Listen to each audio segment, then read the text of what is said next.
유대인들의 인사말은 샬롬입니다. 샬롬이란 말을 우리말로 번역하면 안녕입니다. 그러면 초대교회 성도들의 인사말은 무엇이었을까? 초대교회 성도들은 어떤 말로 인사를 했을까? 초대교회 성도들은 마라나타라고 하는 말로 인사를 했습니다. 마라나타, 아람어로 주여 오시옵소서라는 뜻입니다.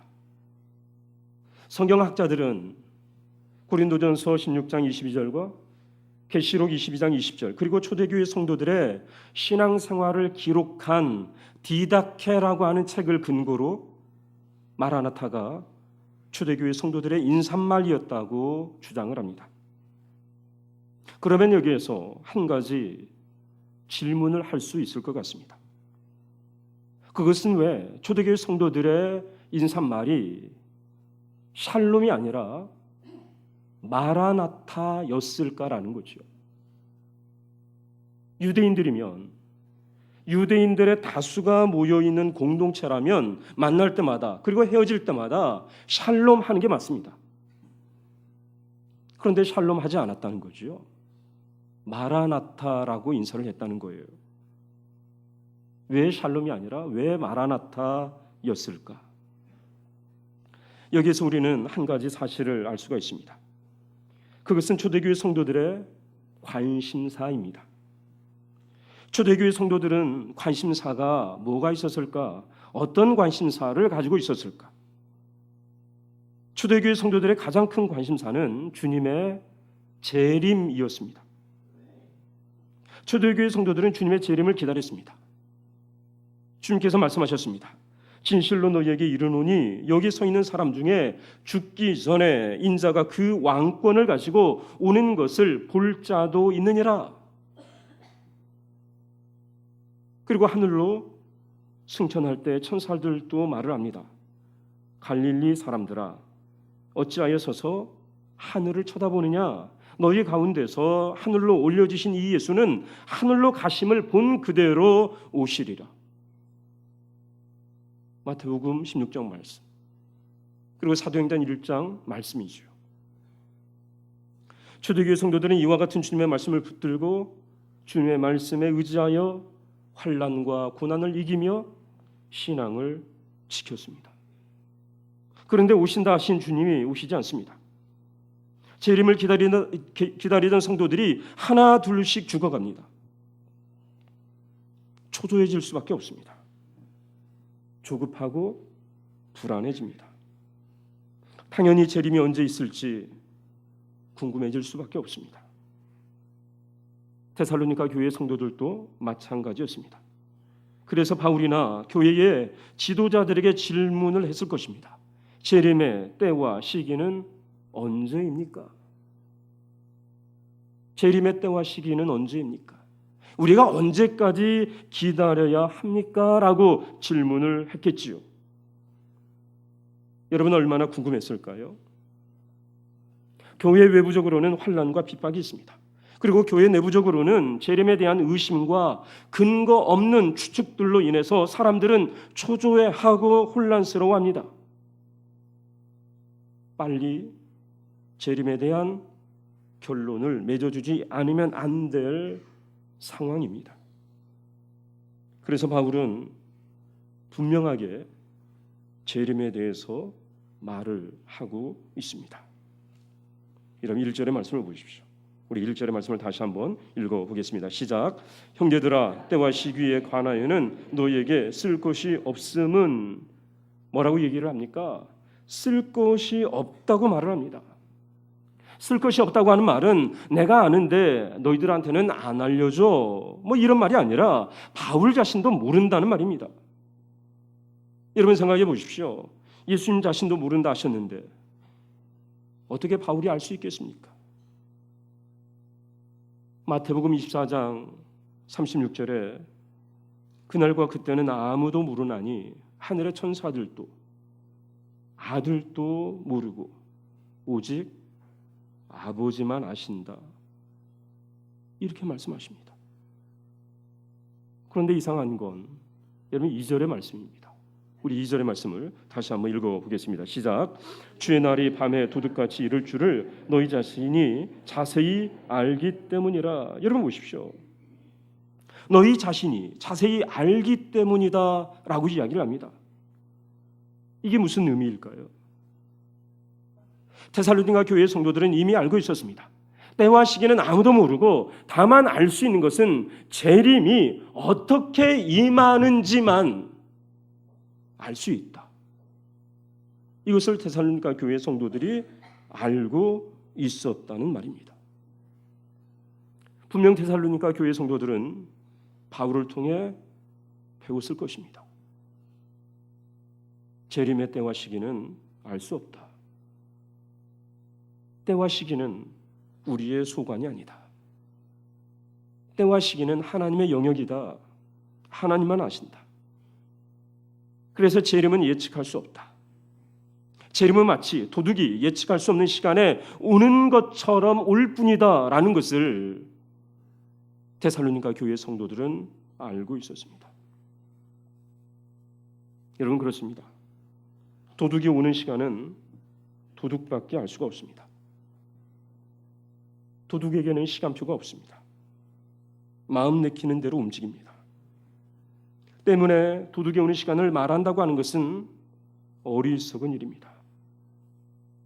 이 사실을 데살로니가 교회 성도들은 너무나 잘 알고 있었습니다.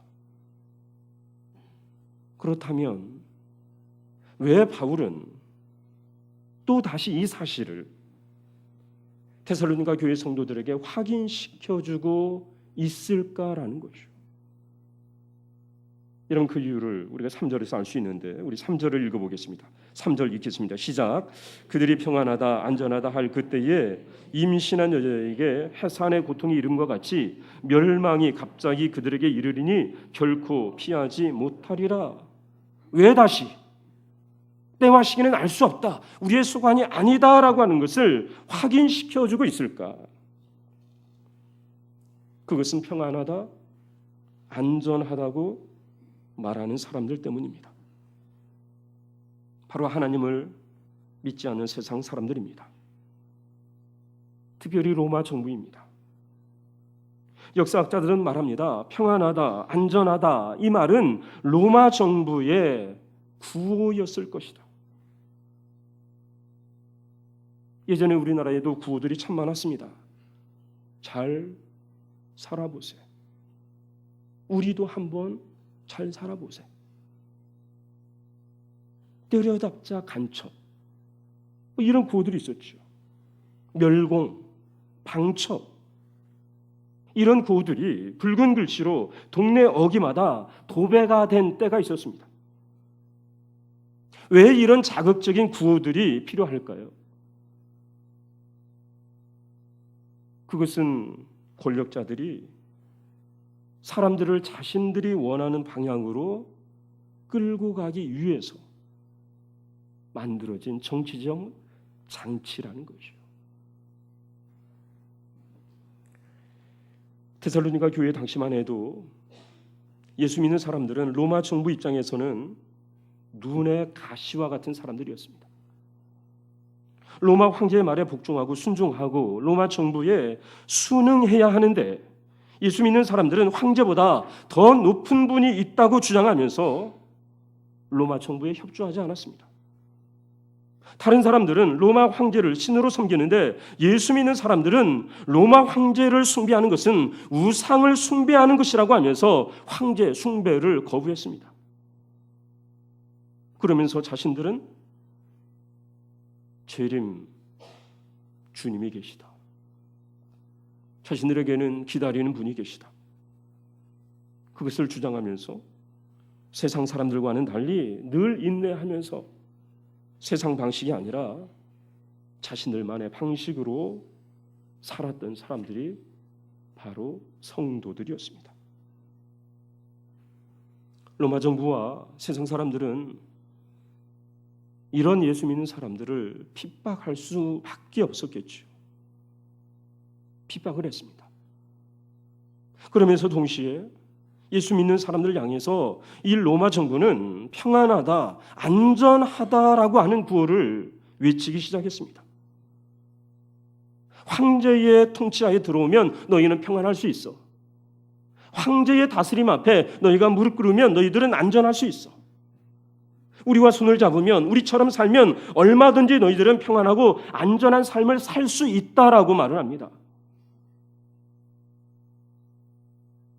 사실 평안하고 안전한 삶은 누구나 원하는 것입니다. 평안과 안전을 싫어하는 사람은 없습니다. 평안과 안전은 정말 중요합니다. 할 수만 있다면 모든 사람이 평안과 안전한 삶을 살아야 하는 것이 맞습니다. 그런데 문제는 평안하고 안전한 삶이 최고일까라는 것이요. 삶의 최우선순위일까라는 거예요.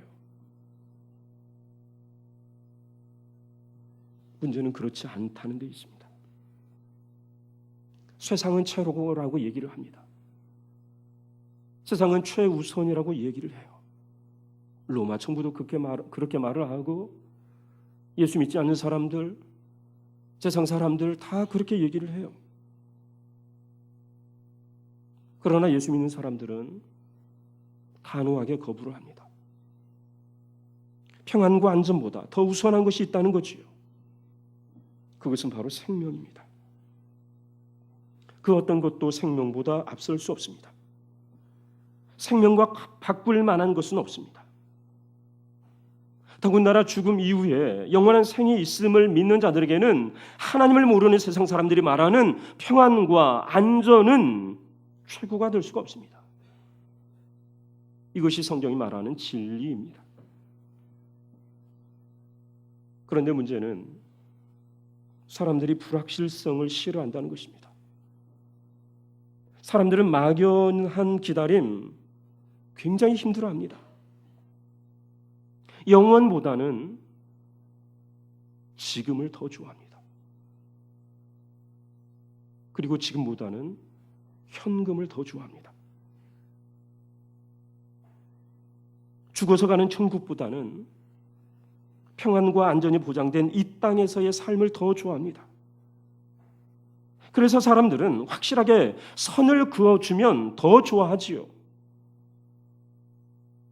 믿기만 하면 구원받습니다. 굉장히 쉽지만 잘 잡히지 않습니다. 확실하게 잡히지 않습니다. 그래서 믿기만 하면 구원을 받습니다 라고 하는 말보다는 14만 4천 명 안에 들기만 하면 영생불사할 수 있습니다 라고 하는 이 말을 더 좋아해요. 간혹 그런 질문을 받을 때가 있습니다. 당신은 구원받았습니까? 네, 받았습니다. 그러면 또 묻지요. 몇 년, 몇 월, 며칠, 몇 시에 구원받았습니까? 거기에 대답을 못해요. 제대로 답을 못하면 구원의 확신이 없는 사람 취급을 합니다. 그런데 우리가 구원의 확신이 없어서 답을 못하는 게 아니지요.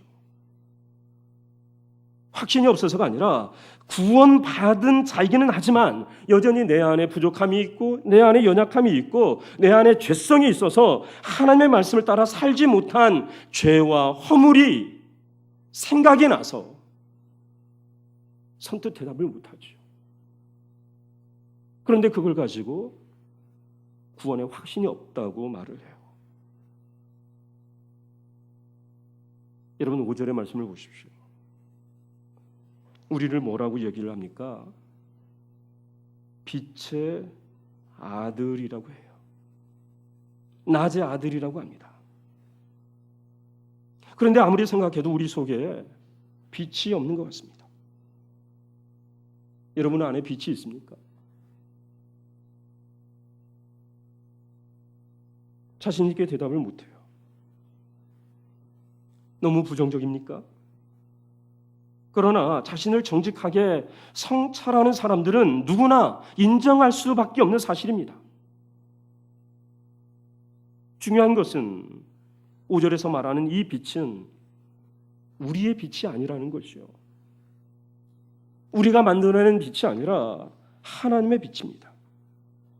하나님께서는 하나님의 빛을 우리에게 주시고 이 땅에서 누리게 될 평안과 안전이 아니라 진리를 따라서 생명을 따라서 살라고 말씀하셨다는 것이요.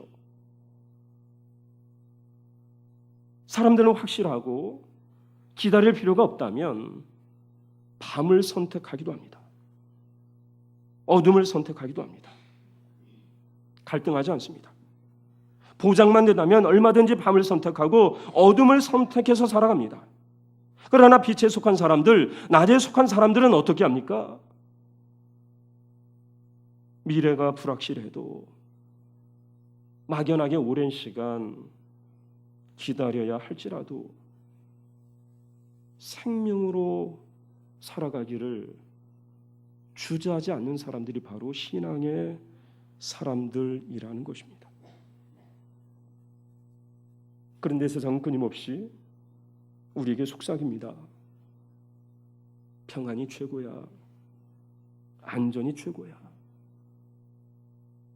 그래서 돈이 필요하고 대학 졸업장도 필요하고 많은 연봉도 필요하고 힘도 권력도 필요하고 든든한 배경도 있어야 되고 출세도 해야 되고 그거 우리가 해줄게. 그거 내가 해줄게. 우리가 정권 잡으면 너희들 평안하게 안전하게 살게 해줄게. 이렇게 유혹하고 속삭입니다. 여러분 광고를 보십시오. 모든 광고가 이런 식입니다. 잇몸약 광고를 여러분 생각해 보십시오. 이 약만 먹으면 씹고 뜯고 맛보고 즐기고 정말 그렇습니까? 정말 그렇게 될까요? 이 약을 먹으면 건강해집니다. 병이 나을 수 있습니다. 여러분 보안업체 광고를 보십시오. 뭐라고 광고를 합니까? 우리 업체는 당신의 재산과 생명을 1년 365일 24시간 지켜줍니다. 보험회사 광고를 보십시오.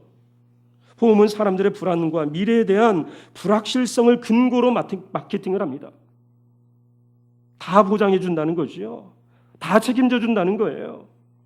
그러나 정말 광고처럼 그렇게 보장해 주고 책임져 줍니까? 책임져 주지 않죠. 우리나라 역사상 그 어떤 정권도 국민들에게 평안과 안전을 주지 않았습니다. 정권을 유지하는데 국민들에게 희생을 요구하고 국민들을 기만하고 국민들의 피와 땀을 흥청망청 썼을 뿐이지 결코 국민들을 위한 정권은 없었습니다. 교회는 어떨까요? 목회자들, 교회의 지도자들은 어떻습니까? 교회가 무엇을 말하고 있습니까? 오늘날 목회자들, 교회의 지도자들이 무엇을 주장하고 있습니까?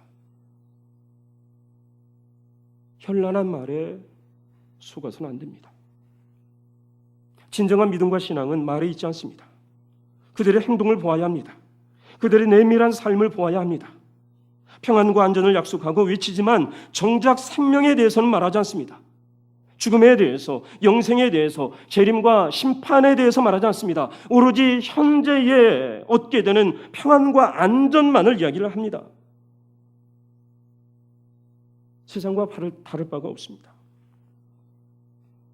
세상의 정치 지도자들과 다를 바가 없습니다. 하나님의 뜻과 하나님의 나라를 말하지만 정작 자신들의 삶 속에는 하나님의 뜻이 없습니다. 하나님의 나라가 없습니다. 하나님 없는 사람들하고 똑같습니다. 평안과 안전으로 사람들을 유혹하고 그들의 헌신과 희생으로 부귀와 영화를 누리는 것이 오늘날 가짜 목회자들, 가짜 지도자들의 특징입니다. 데살로니가 교회의 성도들도 갈등했을 것입니다. 외부적으로는 환난과 핍박이 있습니다. 기다리는 재림은 자꾸만 지연이 됩니다. 한 사람 한 사람 죽어갑니다. 불안하고 걱정이 됩니다. 재림이 없는 것은 아닌가, 우리가 속은 것은 아닌가 하는 소리도 들려집니다. 반대로 세상 사람들은 평안과 안전을 외칩니다. 로마 정부는 평안과 안전을 보장합니다. 로마 황제의 말을 잘 들으면, 로마 정부 우산 안으로 들어오면 너희들은 평안할 수 있어, 안전할 수 있어, 엄청난 수익을 보장받을 수 있어, 더 이상 환난과 핍박 당하지 않아도 돼, 우리가 막아줄게. 이런 말이 들린다면 갈등할 수밖에 없겠지요. 그런데 주님의 재림은 바로 사람들이 평안하다, 안전하다 할 때 갑자기 임한다고 말씀합니다. 도둑과 같이, 임신한 여인이 해산하는 것과 같이 사람들이 결코 예측할 수 없을 때 임한다고 말씀하십니다. 그래서 피할 수 없다고, 그래서 피할 수 없다고 말씀하십니다. 그래서 필요한 것이 뭘까요? 깨어 있는 것입니다. 세상 사람들의 평안하다, 안전하다 하는 소리에 귀 기울이는 것이 아니라 이 땅에 재림지로 오실 주님을 소망하면서 깨어 있어야 합니다. 지혜로운 사모는 늘 깨어 있습니다. 정확한 해산 날짜는 모르지만 해산할 날이 가까우면 가까울수록 깨어 준비를 합니다. 언제 진통이 올지 모르기 때문에 늘 깨어 있습니다. 사람들이 보장하는 평안과 안전을 믿고 갑자기 밀어닥치는 그 멸망, 결코 피할 길이 없습니다. 그렇기 때문에 깨어 준비해야 합니다. 여기서 우리는 우리 예수 믿는 사람들이 어떤 사람들인지를 다시 한번 확인하게 됩니다. 그것은 예수 믿는다고 하는 것은 깨어 있는 사람이 되는 것입니다. 평안함과 안전을 쫓아가는 사람들이 아니라 깨어서 기다리는 것입니다. 깨어 기다리는 사람들에게 도둑은 문제가 되지 않습니다. 도둑은 어디에나 있습니다. 도둑은 미국에도 있고 한국에도 있고 일본에도 중국에도 있습니다. 그리고 도둑은 언제든지 찾아올 수 있습니다. 그러나 사람이 깨어 있다면 도둑은 들어올 수가 없습니다. 집안에 그 어떤 것도 가져갈 수가 없습니다. 이런 의미에서 교회는 사람들의 마음을 마비시키거나 취하게 만들어서는 안 되는 곳이 바로 교회입니다. 교회는, 진짜 지도자는 성도들로 하여금 늘 깨어 있게 하는 교회가 진짜 교회입니다. 영혼의 잠을 자지 않도록 깨우는 교회, 깨우는 지도자, 그리고 잠자는 사람들을 깨워서 말씀을 듣고 말씀을 따라 살도록 늘 도전하는 교회가, 그리고 도전하는 지도자가 참된 교회요 지도자입니다. 가짜 교회, 가짜 목사들은 사람들을 깨우지 않습니다. 불안을 조성하고 걱정을 부추겨서, 그리고 하나님의 말씀을 빙자해서 자신들의 말에 복종하게 만듭니다. 자꾸만 두려움을 주어서 옴짝달싹 못하도록 합니다. 하나님이 아닌 목사들의 말에 복종하는 하수인을 만들어버립니다. 그러면서 강화문으로 나가라고 하고, 거기에서 기도회 하라고 하고, 가짜 뉴스에 사람들을 현혹시켜서 마치 그것이 진짜이냐, 사람들을 이리저리 끌고 다니는 것이 바로 가짜 교회, 가짜 목사들입니다. 사랑하는 성도 여러분, 어떻게 해야 할까요? 당연히 깨어있는 성도들이 되어야 합니다. 깨어있는 교회가 되어야 합니다. 세상에 취하거나 세상의 평안과 안전 속에서 잠들어 있어서는 안 됩니다. 깨어있어 날마다 말씀으로 무장하고 말씀을 따라 살아야 합니다. 삶의 현장에서 만나는 사람들 앞에서 거룩한 성도의 삶을 살아야 합니다. 예배당 안에서만 입술로만 아멘할 것이 아니라 우리의 삶의 전 영역에서 우리 삶의 인격으로 아멘하는 삶을 살아야 합니다. 그리고 때와 시기를 물을 것이 아니라 때와 시기를 살아야 합니다. 때와 시기는 우리의 영역이 아닙니다. 그 누구도 알 수가 없습니다. 때와 시기는 하나님께 달려 있습니다. 우리는 알 수 없는 것에 매달려 세월을 허비해서는 안 됩니다. 하나님께서 우리에게 주신 때와 시기, 누구나 공평하게 주신 그 때와 시기를 살아야 합니다. 이것이 바로 성실입니다. 성실한 농부는 때와 시기를 묻지 않습니다. 입맛에 맞는 때와 시기를 고르지도 않습니다. 추운 겨울에는 씨를 준비하고 봄이 되면 씨를 뿌리고 시시때때로 잡초를 뽑고 거름을 주고 북을 돋우며 농작물을 기릅니다. 비가 온다고 쉬지 않습니다. 좌고우면하지 않습니다. 옆집의 논이나 밭을 쳐다보지 않습니다. 오로지 작든 크든 자신의 밭을 가꾸고 자신이 뿌린 작물을 기르는 것이 바로 지혜롭고 성실한 농부입니다. 비가 오면 비가 오는 대로, 비가 오지 않으면 비가 오지 않는 대로, 해가 뜨면 해가 뜨는 대로, 해가 지면 해가 지는 대로 거기에 맞는 일을 찾아 하는 것이 바로 성실한 농부입니다. 물론 힘든 일입니다. 그러나 복된 일입니다.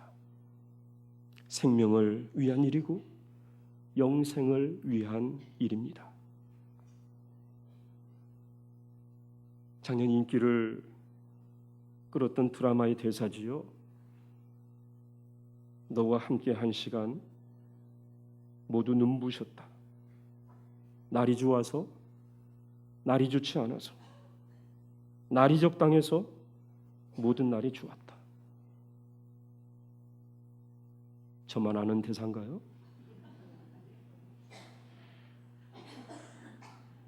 여러분, 그렇습니다. 사랑하는 사람과 함께하면 모든 날이 좋습니다.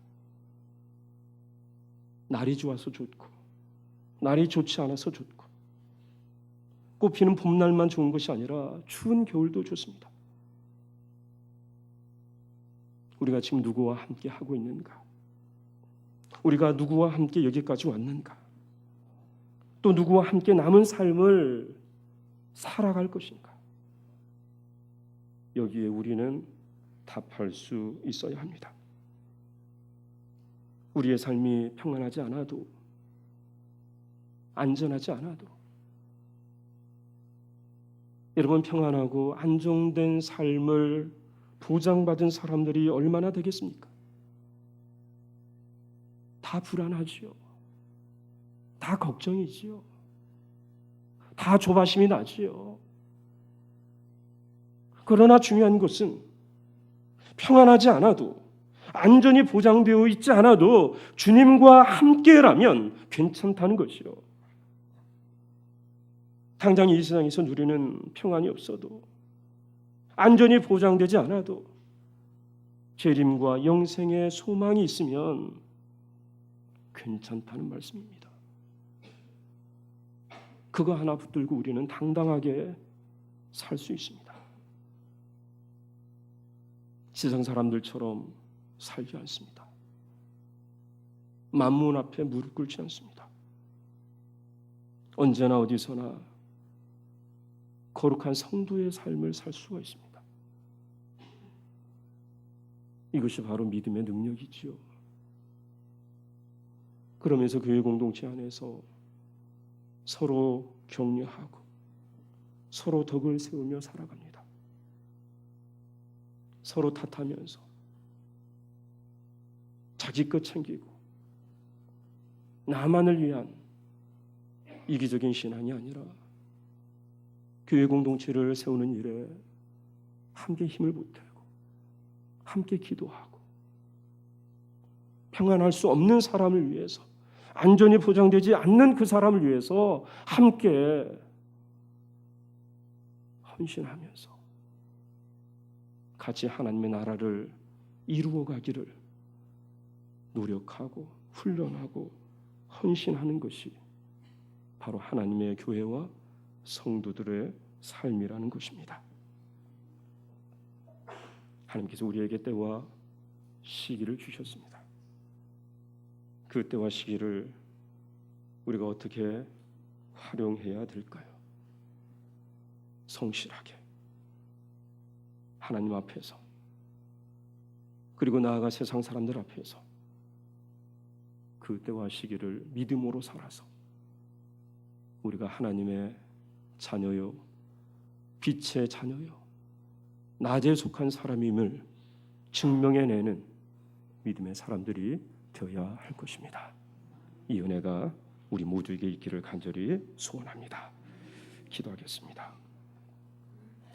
살아계신 하나님 아버지, 말씀대로 저희들 살겠습니다. 세상의 평안과 안전에 목매어 살지 않게 하시고, 말씀 붙들고 말씀에 붙들려 낮의 사람처럼, 빛의 사람처럼, 하나님의 백성처럼, 주님의 제자처럼 살겠사오니 능히 살아갈 수 있는 힘과 능력과 지혜를 저희에게 허락하여 주옵소서. 예수님의 이름으로 기도하옵나이다.